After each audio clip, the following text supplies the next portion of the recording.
বিসমিল্লাহির রহমানির রহিম। প্রিয় ভাইরা, আমাদের প্রত্যেকজনেরই সাধারণ মানুষের মনে মনে একটা কথা আছে যে কোরবানির দিন, যেটা ঈদের দিন, সেদিনই আমরা কোরবানি করব। আসলে ঈদের দিনটাকেই আমরা নির্ধারিত করে নিছি একটা, যে ঈদ অমুক তারিখে। দেখেন, জিলহজ মাসের 10, 11 এবং 12 তারিখ তিনও দিন আমি কোরবানি করতে পারি। এই তিনটা দিন জানা না থাকলে অনেক সমস্যা হয়। যেমন কি কোনো একজন ব্যক্তি জিলহজ মাসের 10 তারিখে গরিব, 11 তারিখেও গরিব, জিলহজ মাসের 12 তারিখে যদি মালদার হয়ে গেল, জিলহজ মাসের 12 তারিখ কোনো এক সময় যদি মালদার হয়ে গেল, তার উপরে কোরবানি করা ওয়াজিব।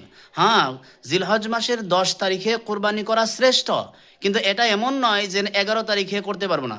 পুরা দিন বৃষ্টি জিলহজ মাসের মধ্যে 10 তারিখে, বা কোনো বড় একটা দুর্ঘটনা ঘটছে, আপনি ওই সময় কি জিলহজের 10 তারিখে কোরবানি করতে পারলেন না, তাই বুঝে কি কোরবানিটা নষ্ট করবেন নাকি? নয়, জিলহজের 11 তারিখেও করতে পারেন, 12 তারিখেও আপনি সূর্যাস্ত যাওয়ার আগ পর্যন্ত আপনি করতে পারেন।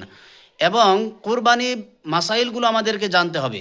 আপনি যদি মালদার, কোরবানি আপনার আবশ্যকীয় করতেই হবে মালদারের জন্য।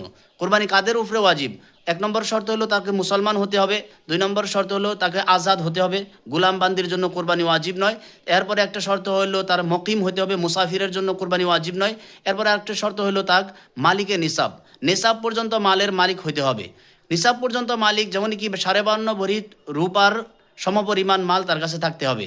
এখানে যদি দেখেন, জাকাতের সাথে আর কোরবানির সাথে কিছু পার্থক্য আছে। জাকাতের মাসলাগুলো আপনি, হ্যাঁ, জাকাতের মাসলা হাওলানে হাওল হওয়া শর্ত, মানে 1 বছর অতিক্রম করা শর্ত, কিন্তু কোরবানির মাসলাটা আপনার 1 বছর অতিক্রম করা শর্ত নয়।